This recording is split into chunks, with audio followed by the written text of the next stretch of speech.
चलिए आज हम लोग देखने वाले हैं क्लास 10th मैथ का वीवीआई सब्जेक्टिव प्रश्न 2024 में, जो कि आपको सीधा सीधी ये प्रश्न आपको दिखने वाले हैं। ठीक है, पहला प्रश्न यहाँ पर देखिए आपको क्या कह रहा है। एक द्विघात बहुपद ज्ञात करें जिसके शून्यांकों का योग जोड़ √2 एवं शून्यांकों का गुणनफल 1/3 है। ठीक है, आपको क्या बताना है, यहाँ से आपको पूछा है द्विघात बहुपद, आपको बताना है द्विघात बहुपद क्या होगा। ठीक है, यहाँ पे आपका प्रश्न सीधा सीधी यहाँ पे पूछ दिया है। ठीक है, तो सबसे पहले आपको यहाँ से क्या दिया है उसको लिख लीजिएगा। ठीक है, दिया है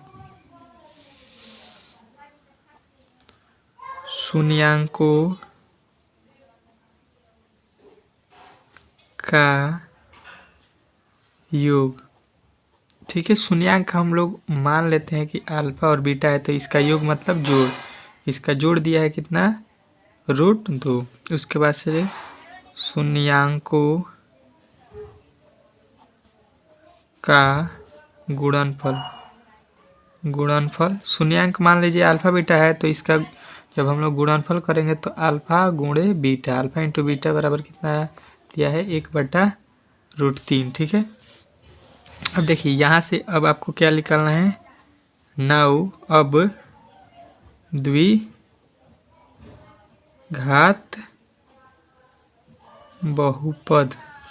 बहुपद बराबर सूत्र आपको याद रखना है, क्या होता है, x² minus alpha plus beta x plus alpha into beta. ये आपको सूत्र सीधा सीधी आपको याद रखना है।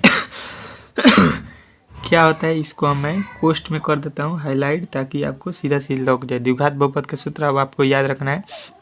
ये प्रश्न वहाँ पर पूछेगा आपको एक कि द्विघात बहुपद ज्ञात कीजिए जिसमें आपका शून्यांकों का योग और शून्यांकों का गुणनफल दिया रहेगा। ठीक है, तो आप लोग लिख लीजिएगा x² minus alpha plus beta x plus alpha into beta. ठीक है, ये सूत्र आपको वहाँ पे याद रखना पड़ेगा, तभी ये प्रश्न जो है आपको बनेंगे। ठीक है, तो यहाँ से देखिए x² हो जाएगा, माइनस है तो माइनस अल्फा प्लस बीटा का वैल्यू हमारे पास कितना है, √2। उसके बाद से यहाँ पे x है तो x लग जाएगा, प्लस अल्फा इंटू बीटा शून्यांकों का गुणनफल कितने दिया है, 1/3, तो 1/3 यहाँ पर कर लीजिएगा। ठीक है, अब देखिए इसको हम लोग बाटा में नहीं रखते हैं। ठीक है, तो जो बाटा में 3 है उससे हम लोग इसमें टोटल में गुणा कर देंगे, तो यहाँ पे गुणा करेंगे 3 से तो हो जाएगा 3x² माइनस फिर 3 से इसमें गुणा करेंगे तो हो जाएगा 3√2x। ठीक है, इसमें 3 से जब गुणा करेंगे तो 3 गुणे 3 से 3 कट जाएगा तो बचेगा क्या, केवल 1। ठीक है, इसीलिए हम लोगों ने यहाँ पे गुणा किया था, ताकि ये जो है बटा से जो है पूर्णांक में आ जाए। ठीक है, बटा यहाँ पे कैंसिल हो गया, आप सीधा सीधी ये द्विघात बहुपद में आपको अच्छे से दिखाई देगा। ठीक है, तो इस प्रकार इसको हम लोग सॉल्व करेंगे। ठीक है, चलिए अगला प्रश्न यहाँ पे आपके सामने आ चुका है।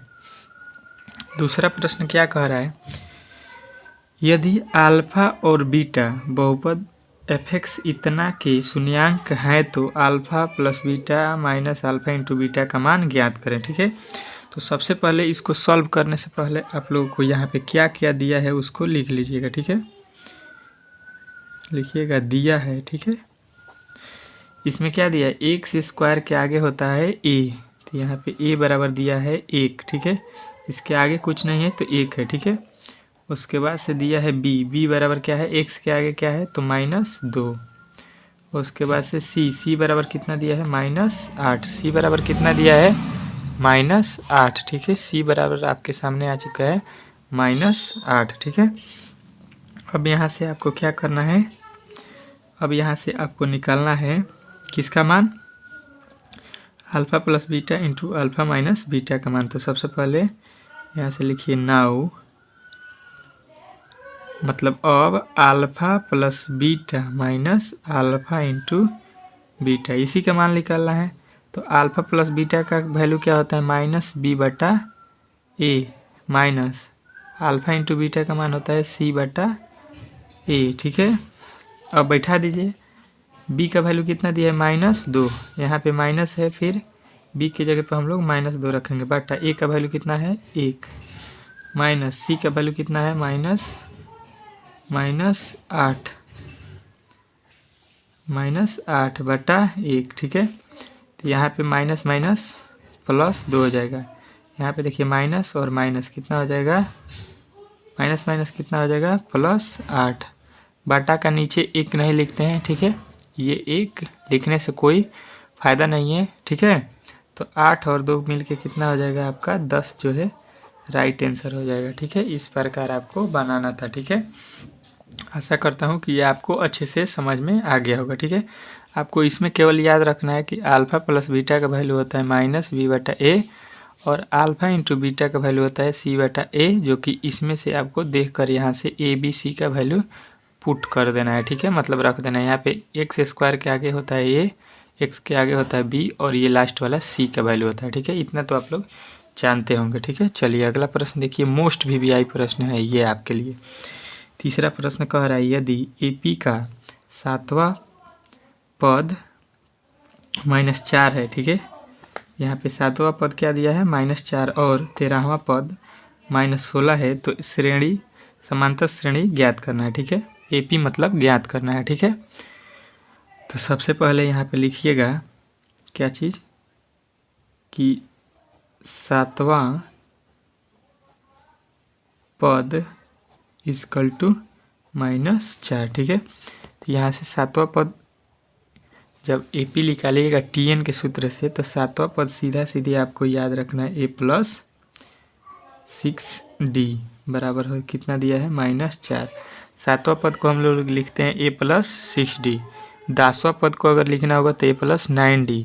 20वां पद लिखना होगा तो a + 19d।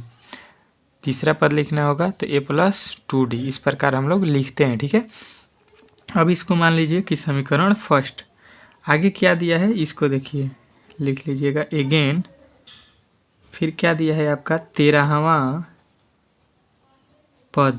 13वां पद आपको कितना दिया है, 13वां पद बराबर कितना दिया है -16।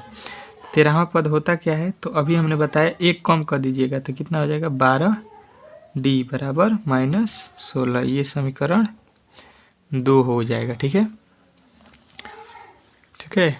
अब क्या कीजिए, समीकरण फर्स्ट और सेकंड को एक जगह लिख के इसको सॉल्व कर दीजिए। कितना दिया है समीकरण फर्स्ट -4, इसको हम लोग घटा देते हैं। क्या कर रहे हैं, घटाने पर घटाएंगे तो क्या हो जाएगा, नीचे का जो है चिन्ह चेंज हो जाएगा। ये प्लस में था तो अब माइनस में हो जाएगा, ये प्लस में था तो अब माइनस में हो जाएगा, ये माइनस में है तो अब प्लस में हो जाएगा। माइनस माइनस कट जाएगा, यहाँ पे प्लस में है, ये माइनस में कट जाएगा। 16 में से 6 जाएगा 12, 12 में से 6 जाएगा 6, 4 में से 16 ही घटाना पड़ेगा तो कितना आ जाएगा -12। यहाँ से जब आप d का वैल्यू निकालिएगा तो कितना आ जाएगा -12 बटा यहाँ से 6, यहाँ से कट जाएगा कितना आ जाएगा -2। d का वैल्यू आपके सामने कितना आ गया -2। अब लिख दीजिएगा यहाँ पे कि d का मान समीकरण फर्स्ट में या सेकंड किसी में भी आप रख सकते हैं, ठीक है, में रखने पर रख दीजिए।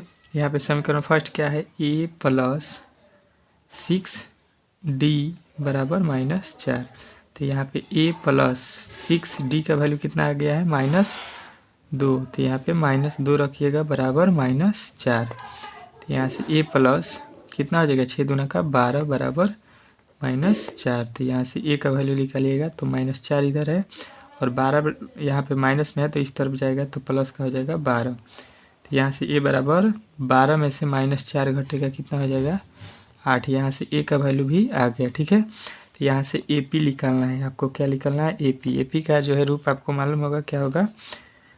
AP क्या होता है a, उसके बाद से क्या होता है a + d, a + 2d, ठीक है। इस प्रकार AP जो है होता है d2 पहला पद 8 दिया है तो 8 और प्लस d का वैल्यू कितना है -2, तो 8 में -2 जोड़ेंगे कितना आ जाएगा 6।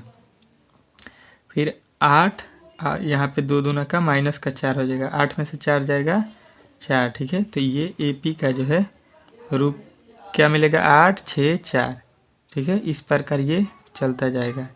इसी को हम लोग को प्राप्त करना था, जो कि आपको यहाँ पे सॉल्व हो चुका है। ठीक है, आशा करता हूँ कि ये आपको अच्छे से समझ में आ गया होगा। बहुत ही इम्पोर्टेंट प्रश्न है। ठीक है, इसको आप एक बार कॉपी और कलम लेकर उतार लीजिएगा। ठीक है, इसको फिर अपने मन से बनाइएगा। ठीक है, जहाँ भी गलती होगा फिर एक बार हमारा वीडियो देख लीजिएगा, आपको क्लियर हो जाएगा, क्योंकि ये प्रश्न आपको एक पूछने वाला है इस बार। ठीक है, ठीक है, तो अगला प्रश्न देखते हैं। ठीक है, चलिए अगला प्रश्न देखिए। यहाँ पे कह रहा है 0 और यहाँ पे दिया है 0 और 50 के बीच विषम संख्याओं का योगफल ज्ञात करना है। ठीक है, यहाँ पे 0 और 50 के बीच जितने भी विषम संख्याएं हैं उनका योगफल आपको ज्ञात करना है। तो सबसे पहले यहाँ पे लिख लीजिएगा कि इसके बीच में जो है संख्या क्या होता है। 0 और 50 के बीच में विषम संख्या क्या होगा, 1 3 5 7, D2 कहाँ तक होगा,